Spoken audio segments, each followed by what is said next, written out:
Aya nu nanya ka abi kieu cenah, ibu ulah lep bae cenah jageus kolot, ulah lep bae, ulah ngome HP bae, ulah ngome Facebook bae, ulah ngome TikTok bae geus kolot. Kolot-kolot mah lobakeun mah ibadah.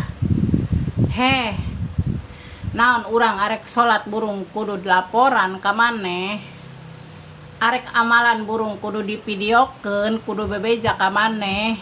Piraku nu kitu-kitu ku urang kudu di naon teh ngaranna kudu dikontenkeun, teu mungkin atuh eta mah rahasianya. Ye ibu, zaman kuari mah anu nini-nini nu aki-aki nu geus ompong nu kukumaha ge masih aya nu main TikTok lain abdi bae. Abi mah sakieu mah masih keneh ngorak keneh mendingan. Aya nu nini-nini bau taneuh gitu.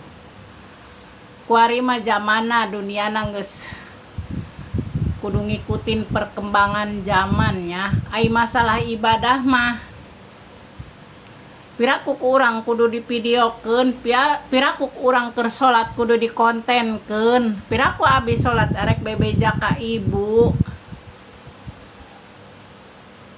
Moal meureun kabeh ge ibadah mah ibadah bu. Sebelum dibejaan ku ibu ge abi ge geus ngarti.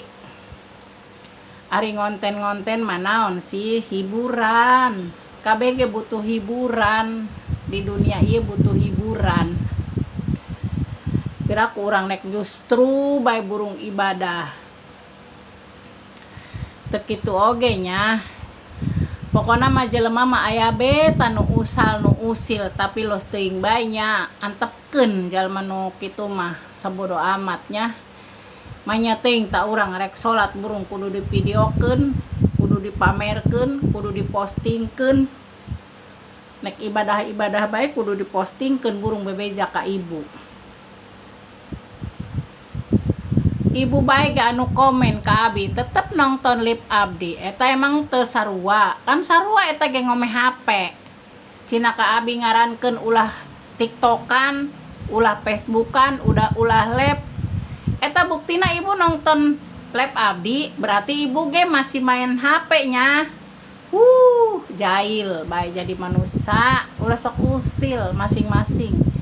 Amal-amal luku, amal elu, amal gua gitu. Masing-masing bae hirup mah atuh lah. Nu penting mah abi teu ngarugikeun ibu. Kitu we pokona mah.